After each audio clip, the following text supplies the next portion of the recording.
اللہ الرحمن الرحیم۔ عزیز ساتھیو، السلام علیکم۔ آپ کے شہر میں کئی بار آنا ہوا۔ آنے کا مقصد کوئی سیاست نہیں ہے، کسی فرقے کی دل آزاری نہیں ہے، کوئی حکومت پر نکتہ چینی نہیں ہے۔ ہر گھر میں، ہر محلے میں کچھ دل والے ہوتے ہیں، ان دل والوں کو نکالنا مقصد ہے، اور دل کی آواز دلوں تک پہنچانا مقصود۔ حضرت علی رضی اللہ تعالیٰ فرماتے ہیں کہ تیرے اندر ایک جہان مند ہے، لیکن تجھے اس کی خبر نہیں۔ وہ جہان کیا ہے؟ تم سمجھتے ہو کہ یہ گوشت کا لوتھڑا ہے۔ یہ گوشت کا لوتھڑا جانوروں میں بھی ہوتا ہے، تو پھر وہ جہان کیا ہے؟ جب یہ جسم بنایا گیا، اس میں روح ڈالی گئی، روح کی امداد کے لیے کچھ اور مخلوقیں ڈالی گئیں جن کو لطائف کہتے ہیں، پھر ان لطائف کی امداد کے لیے 9 اور مخلوقیں ڈالی گئیں جن کو جثے کہتے ہیں۔ 16 مخلوقیں اس ڈھانچے میں ڈال دی گئیں، پھر یہ ڈھانچہ چلنے پھرنے کے قابل ہو۔ کچھ مخلوقیں حیوانی، کچھ علوی، کچھ شیطانی۔ ایک مخلوق شیطانی ہے جس کا نام نفس ہے، جس نے پورے انسان کیا پوری دنیا کو مصیبت میں ڈالا ہوا ہے۔ اب اس کی پاکیزگی کے لیے انسان کو حکم دیا گیا۔ وہ نفس کتے کی مانند ہے۔ ایک حدیث شریف میں ہے کہ جس گھر میں کتا ہوگا وہاں رحمت کے فرشتے نہیں آتے ہیں۔ لوگ سمجھتے ہیں وہ اس کتے کے لیے ہے، وہ اس کتے کے لیے نہیں ہے، وہ تو آدم علیہ السلام کی حفاظت کے لیے جنت میں بنایا گیا تھا، اور آج بھی وہ آدمی کی حفاظت کرتا ہے، گھر میں ہی کرتا ہے نا۔ اگر اس کو گلی کے کونے میں باندھ کے آؤ گے تو حفاظت کیا کرے گا؟ وہ اس کتے کے لیے نہیں ہے، یہ جو انسان کے اندر کتا ہے یہ اس کے لیے ہے۔ انسان ناپاک نہیں تھا، مٹی سے بنایا گیا، مٹی ناپاک نہیں ہے۔ وہ جو کتا اس کے اندر آیا تب وہ ناپاک ہوا۔ جب تک اس کو پاک نہیں کریں گے خلاصی نہیں ہوگی۔ حدیث شریف میں ہے کہ کچھ لوگ قرآن مجید پڑھتے ہیں، وہ ان کے اوپر لعنت کرتا ہے۔ کیوں لعنت کرتا ہے؟ ان کے اندر کتے ہیں، جس کے اندر کتا ہے وہ ناپاک ہے۔ مجدد صاحب فرماتے ہیں کہ مبتدی کو چاہیے کہ پہلے ذکر اللہ کرے۔ قرآن مجید ان لوگوں کے پڑھنے کے قابل نہیں ہے جن کے نفس کتے ہیں۔ فرماتے ہیں کہ پہلے ذکر کرے، اپنے نفس کو پاک کرے، اور جب نفس پاک ہو جائے پھر قرآن مجید کو ہاتھ لگائے۔ اس وقت ایک لمحہ کا فکریہ، ایک لمحہ فکریہ 1000 سال کی عبادت سے بہتر۔ نعرہ تکبیر، نعرہ رسالت۔ اب وہ نفس پاک کیسے ہوتا ہے؟ لوگ کہتے ہیں اللہ عبادت سے ملتا ہے، ہم کہتے ہیں بالکل غلط ہے۔ اللہ عبادت سے نہیں ملتا ہے۔ اگر عبادت سے ملنا ہوتا تو سب کو ملتا نا، ہر عبد کو ملتا ہے۔ اللہ دل سے ملتا ہے۔ عبادت دل کو صاف کرنے کا ذریعہ ہے اور نفس کو پاک کرنے کا ذریعہ ہے۔ اگر آپ عبادت سے دل کو صاف نہیں کر سکتے، نفس کو پاک نہیں کر سکتے، آپ رب کو پا نہیں سکتے۔ اب وہ جو نفس ہے تمہارے اندر وہ پاک کیسے ہوگا؟ جو تمہارے اندر 7 مخلوقیں ہیں، وہ 7 مخلوقیں اللہ کا ذکر کرتی ہیں اگر ان کو کرایا جائے تو۔ بھائی مخلوق جو ہیں، جس طرح جن فرشتے ہیں اس طرح وہ مخلوقیں۔ سب سے پہلے قلب کا ذکر سیکھنا پڑتا ہے، پھر روح کا، پھر سری کا، پھر خفی کا، پھر اخفا کا، پھر انا کا۔ جب یہ سارے ذکر اندر جاری ہو جاتے ہیں تو وہ جو نفس ہے اس کی غذا سانس کے ذریعے یا خوراک کے ذریعے نار اندر جاتی ہے۔ اب جب نار اندر جاتی ہے اور جو اندر اللہ اللہ ہو رہی ہے اس کی نور کی گرمی سے وہ نار جل جاتی ہے. اب اس نفس تک غذا نہیں پہنچتی. جب غذا نہیں پہنچتی تو اس کو بھوک لگتی ہے. کوئی نفس تو سرکش ہیں, وہ نور کی غذا نہیں لیتے مر جاتے ہیں. اور کوئی نفس ان اپنے ہمسایہ مخلوقوں کو کہتے ہیں کہ ہمیں کچھ خوراک دو جینے کے لیے, یہ پھر انہیں نور دیتے ہیں. دوسرے دن پھر مانگتے ہیں, پھر اس کو نور دیتے ہیں. تیسرے دن پھر وہ مانگتا ہے, پھر یہ کہتے ہیں کہ کلمہ پڑھ, اسی کا نور تیری غذا ہو جائے گی. وہ صرف زندہ رہنے کے لیے پھر کلمہ پڑھنا شروع کرتا ہے. اس کلمے کے اثر سے وہ کالا کتا تھا, وہ سفید کتا بن گیا. پھر وہ کلمہ پڑھتا رہتا ہے صرف زندہ رہنے کے لیے, اس غذا کے لیے. پھر اس کی شکل بیل کی طرح ہو جاتی ہے. پھر کلمہ پڑھتا رہتا ہے, پھر کلمے کے اثر سے اس کی شکل بکرے کی طرح ہو جاتی ہے. پھر کلمہ پڑھتا رہتا ہے, پھر اس کی شکل اسی انسان کی طرح ہو جاتی ہے. اس وقت وہ انسان نماز پڑھتا ہے, ساتھ وہ بھی نماز پڑھتا ہے. وہ انسان اللہ کے ذکر میں جھومتا ہے, ساتھ وہ بھی جھومتا ہے.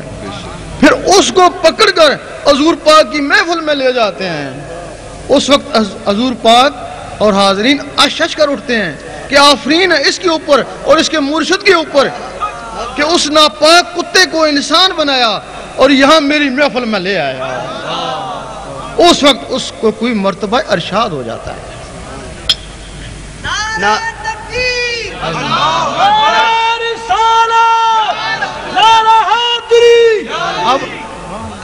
اب ادھر اس کے ذریعے ادھر رسائی ہوگی. عبادت تو یہ ہے نا. ادھر پہ قلب, جب قلب اللہ اللہ کرنا شروع کر دیتا ہے تو اللہ اللہ سے اس کی صفائی ہونا شروع ہو جاتی ہے. حدیث شریف میں ہے کہ ہر چیز کو صاف کرنے کے لیے کوئی نہ کوئی ہتھیار, دل کو صاف کرنے کے لیے ذکر اللہ. جب دل سے اللہ اللہ شروع ہوتی ہے تو اس دل کی صفائی ہونا شروع ہو جاتی ہے. پھر اللہ تعالیٰ کبھی کبھی اپنے بندوں کو دیکھتا ہے. پھر وہ داڑھیوں کو نہیں دیکھتا, شکلوں کو نہیں دیکھتا, وہ دلوں کو دیکھتا ہے. جب وہ چمکتا ہوا دل پایا تو اللہ تعالیٰ اس پہ مہربان ہو جاتا ہے. اب ادھر بھی رسائی ہوگی اور ادھر بھی رسائی ہوگی. اس کو علم باطن کہتے ہیں. حضور پاک کے زمانے میں علم ظاہر اور علم باطن اکٹھے چلتے تھے. علم ظاہر زبان والوں کے لیے اور علم باطن دل والوں کے لیے. آپ کے زمانے میں جن لوگوں نے صرف زبانی عبادت پہ قناعت کری, انہی میں سے کوئی خارج ہوا اور کوئی منافق ہوا. اور آج بھی وہی لوگ زبانی والے 72 فرقوں میں تقسیم ہو گئے. اور جن لوگوں نے وہ دل والا علم بھی حاصل کیا وہ تو یہ صحابی یا رسول اللہ کہلائے اور ولیوں سے بھی اعلیٰ مقام حاصل کر کے چلے گئے. اب یہ علم کہاں سے ملتا تھا؟ یہ علم ہمارے عالم ربانی یہ وہ سکھاتے تھے. پہلے وہ شریعت سکھاتے ہیں, زبان والے علم کو شریعت بولتے ہیں اور اس دل والے علم کو طریقت بولتے ہیں. پہلے وہ شریعت سکھاتے ہیں, اس کے بعد پھر دل والا علم سکھاتے ہیں. لیکن عالم ربانی جب چلے گئے پھر پیچھے دوسرے عالم زبانی رہ گئے. انہوں نے کہا کہ جو کچھ ہے شریعت میں ہے, اس سے آگے کچھ نہیں ہے. طریقت بھی شریعت میں, حقیقت بھی شریعت میں, معرفت بھی شریعت میں, فنا بھی شریعت میں, بقا بھی شریعت میں, لقا بھی شریعت میں. اور ہم کہتے ہیں اگر یہ سب کچھ شریعت میں ہے تو غوث پاک نے بھی شریعت سیکھی تھی, وہ جنگلوں میں کیوں گئے تھے؟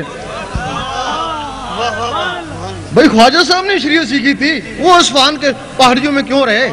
اور بولی کلندر رحمۃ اللہ شریعت کا سبق دیتی تھے, اور سبق چھوڑ کے جنگلوں میں کیوں گئے؟ وہ اس دل والے علم کے لیے گئے. شریعت تو شہروں میں سکھائی جاتی ہے نا, استاد تو شہروں میں ہے نا, جنگلوں میں استاد تو نہیں ہے نا. دنیا پر ہے کس کی شاہی, میرا ماہی تیرا مائی. وہ جو جنگلوں والے استاد ہیں اور جن کے لیے آدمی گھر بار چھوڑتا ہے, کھانا فاقے کاٹتا ہے, وہ پھر کوئی خاص ہی استاد ہوں گے نا. پھر وہ استاد حضور پاک ہے, پھر ان کو وہ حضور پاک تعلیم دیتے ہیں.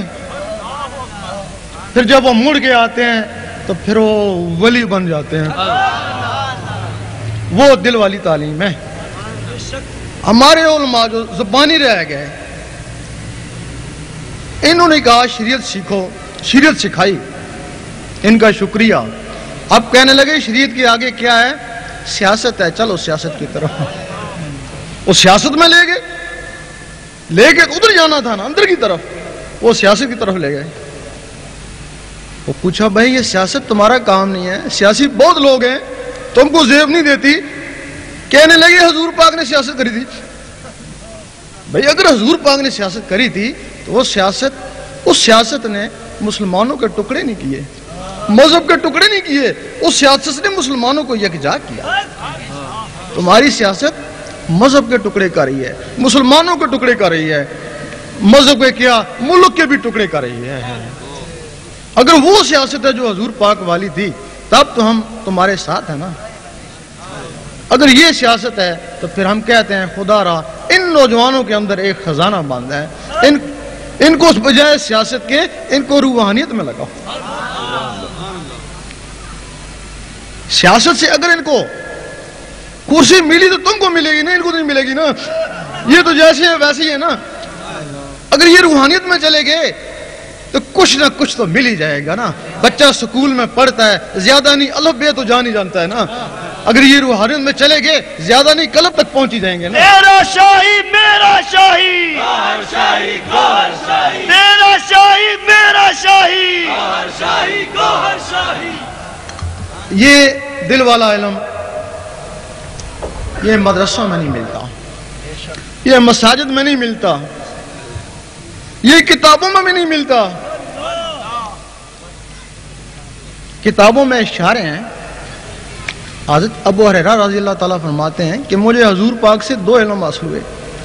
ایک تمہیں بتایا اور اگر دوسرا بتاؤں تو مجھے قتل کر دو.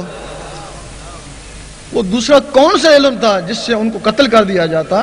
ہم سوچتے تھے پتہ نہیں کتنا خطرناک ہوگا. نہیں, وہ دل والا علم تھا. جب ہم نے اس کی آواز اٹھائی تو واجب القتل کے فتوے لگنا شروع ہو گئے. وہ یہی علم تھا. قرآن مجید میں بھی اس کے اشارے ہیں کہ خضر علیہ السلام کو علم لدنی تھا. اشارہ ہے یا اللہ تعالیٰ اپنے رسولوں میں سے جس کو چاہے علم غیب کے لیے چن لیتا ہے. یہ اشارے ہیں, علم نہیں ہے.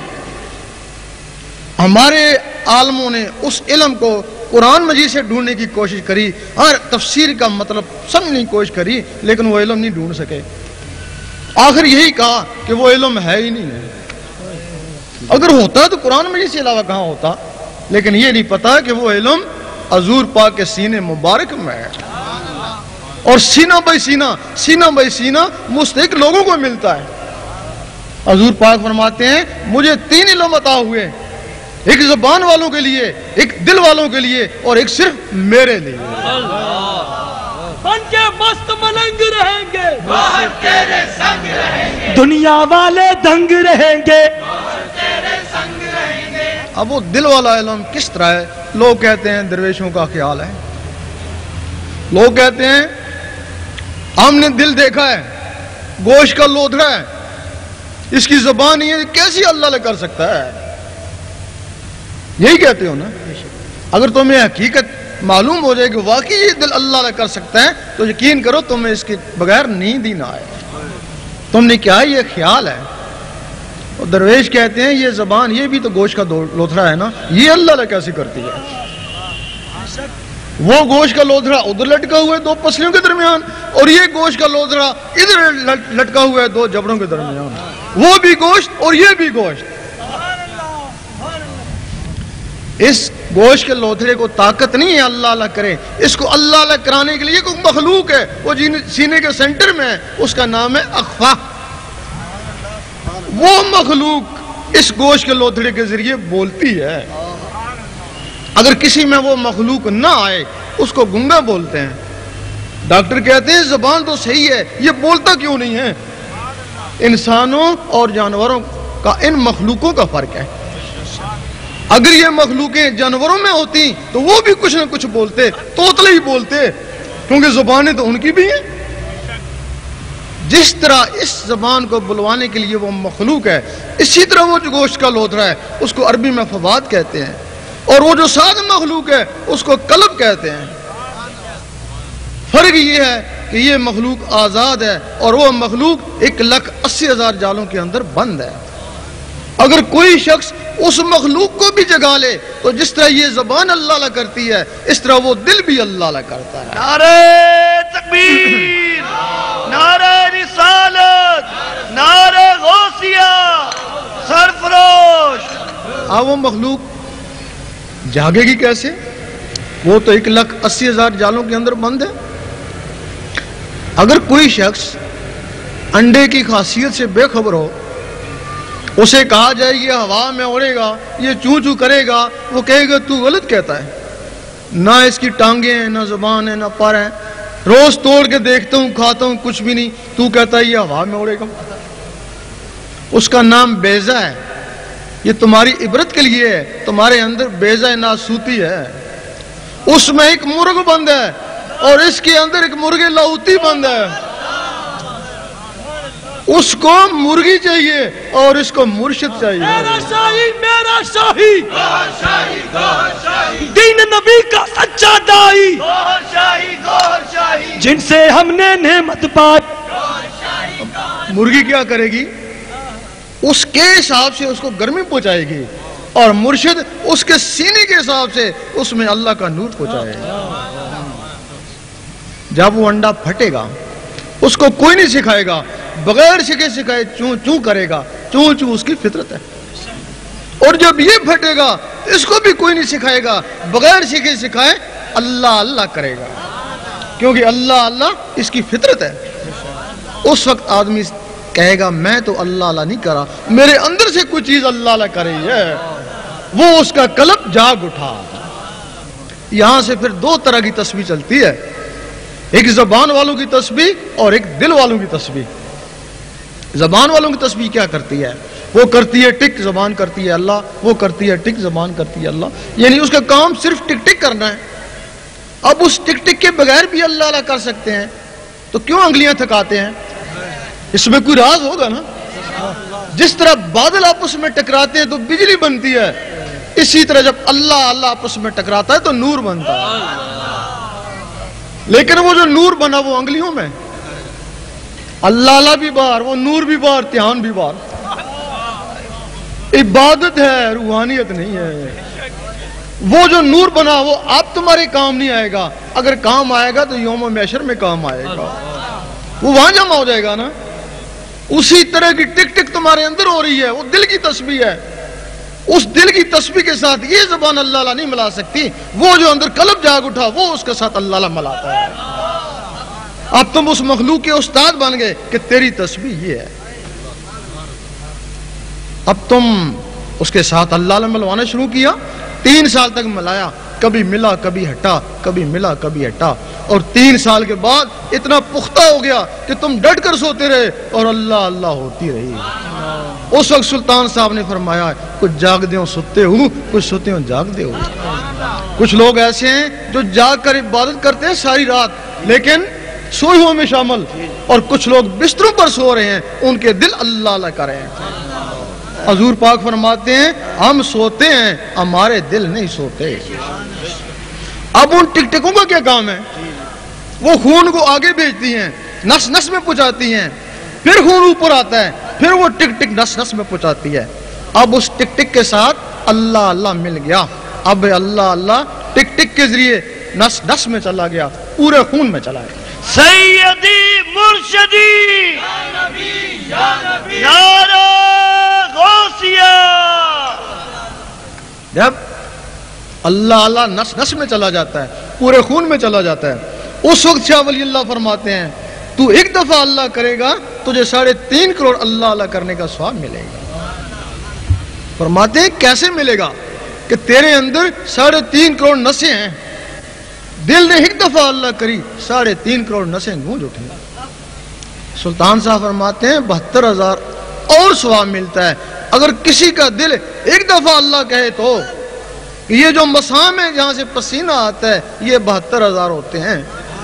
دل نے ایک دفعہ اللہ کہا 72,000 آوازیں یہاں سے بھی گونجی. پھر علامہ اقبال نے فرمایا پھر خدا بندے سے خود پوچھے بتا تیری رضا کیا ہے. فرمایا خودی کو کر بلند اتنا اور خودی کا مطلب سمجھایا. خودی کا سرے نا لا الہ الا اللہ کہ تو لا الہ الا اللہ کا اتنا ذکر کر لوگ کہیں مجنوں ہیں اور منافق کہیں ریاکار. ہمیں لندن میں ایک ڈاکٹر ملا, کوئی ولی ڈاکٹر تھا, کہنے لگا بات اس سے بھی آگے ہے کہ کیا ہو کہ انسان کے جسم میں کھربوں جراثیم ہوتے ہیں, جب خون میں اللہ اللہ جاتا ہے تو وہ بھی اللہ اللہ کرنا شروع کر دیتے ہیں. تو بتاؤ وہ ثواب کس کو ملے گا؟ نعرہ سرفراش سرفراش سرفراش. جب کسی کے نس نس میں نور چلا جاتا ہے, پورے خون میں نور چلا جاتا ہے تو وہ نور بن جاتا ہے. لوگ تو حضور پاک کو بھی نور ماننے سے قاصر ہیں, لیکن عام آدمی جس کے نس نس میں نور چلا جائے وہ نور بن جاتا ہے. وہ جو پہلا طبقہ ہے تسبیح والا وہ مسلمان کا ہے. آپ دن رات تسبیح پڑھتے رہیں, نوافل پڑھتے رہیں, ان کا تعلق ظاہر سے ہے. آپ مسلمان ہیں, آپ مومن نہیں ہو سکتے. مسلمانوں میں 72 فرقے ہیں. زبان سے سارے کلمہ پڑھتے ہیں, اس وجہ سے زبانی سارے ایک ہیں, دل سے تو ایک نہیں ہے نا. دل سے تو ایک دوسرے کے مخالف ہیں. اور مومن ان کی زبان بھی کلمہ پڑھتی ہے اور دل بھی کلمہ پڑھتا ہے. تو مومن کی تشریح ہے. اعراب نے کہا ایمان لے آئے, اللہ تعالیٰ نے فرمایا نہیں, ان کو کہو صرف اسلام لائے. مومن تب بنو گے جب نور تمہارے دل میں اترے گا. اگر آج کا مسلمان دل سے بھی کلمہ پڑھ لے تو پھر فرقہ واریت ختم ہو گئی نا. زبان سے بھی ایک, دل سے بھی ایک. پھر مومن نہیں کہتا ہے میں سنی ہوں, میں شیعہ ہوں, میں وہابی ہوں. مومن کہتا ہے بس امتی ہوں تمہارا یا رسول. نعرہ رسالت نعرہ رسالت تیرا شاہی میرا شاہی. عام آدمی یہاں تک پہنچا, نور بن گیا. اگر وہ عالم بھی ہے تو اس کو نور علل نور کہتے ہیں. اور انہی کے لیے حضور پاک نے فرمایا میرے عالم بنی اسرائیل کی نبیوں کی مانند ہوں گے.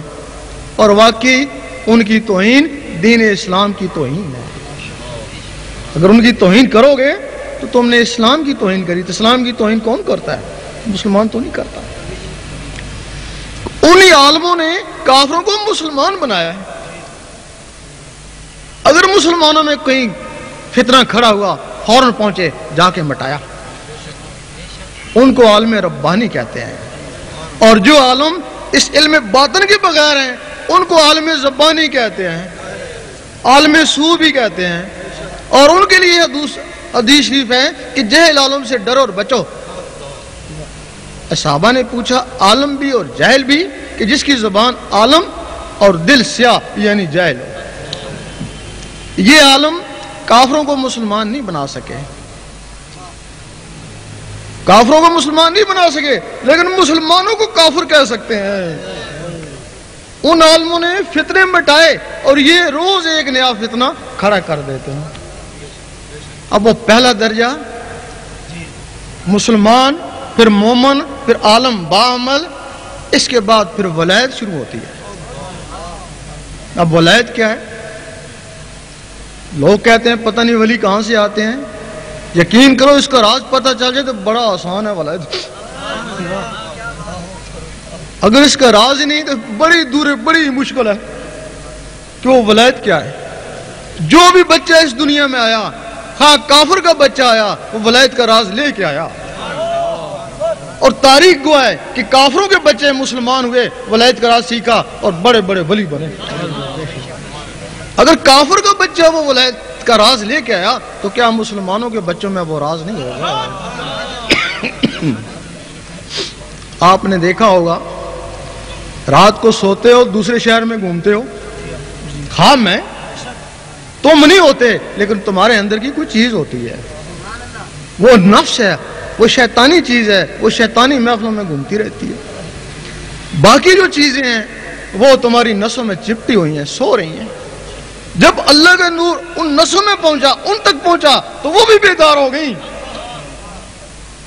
جب وہ بیدار ہو گئی انہوں نے اندر اللہ اللہ کرنا شروع کر دی. ان کی اللہ اللہ سے تمہارے میں شعور آ گیا، نور کا شعور آ گیا. اب تم نے خواب میں دیکھا حضور پاک کے روزے کے گرد منڈلا رہے ہو، خانہ کعبہ کا طواف کر رہے ہو، ولیوں کی درباروں کی طرف تمہارا رخ ہو گیا. وہ ان چیزوں سے جو اندر بیدار ہو گئیں. ان کی غذا گوشت روٹی نہیں ہے، ان کی غذا اللہ کا نور ہے. ہر وقت اللہ اللہ ہو رہی ہے، اللہ اللہ کے نور سے ان کی پرورش ہو رہی ہے. 12 سال لگے. وہ مخلوقیں ہیں جس طرح جن فرشتے ہیں. 12 سال لگے، وہ بالکل بالغ ہو گئی. اب تم نے سوچا دیکھیں حضور پاک کیا کر رہے ہیں. تم نے سوچا وہ اس سینے سے نکلی حضور پاک کے قدموں میں پہنچ گئی. اس وقت بلے شاہ نے فرمایا لوکی پنج ویلے عاشق ہر ویلے، لوکی مسیتی عاشق قدمہ. جو لوگ 5 رب کو یاد کرتے ہیں ان کی انتہا مسجد ہے، با جماعت ہو جائیں گے اور کیا کریں گے. لیکن جو لوگ اس کے ساتھ عرب اللہ اللہ بھی کرتے ہیں وہ تو حضور پاک کے قدموں میں پہنچ گئے. قدموں میں پہنچ گئے، نوازے تو گئے. نعرہ تکبیر، نعرہ رسالت، بن کے مست ملنگ رہیں گے. اب تم نے سوچا کہ دیکھیں اوپر کیا ہو رہا ہے.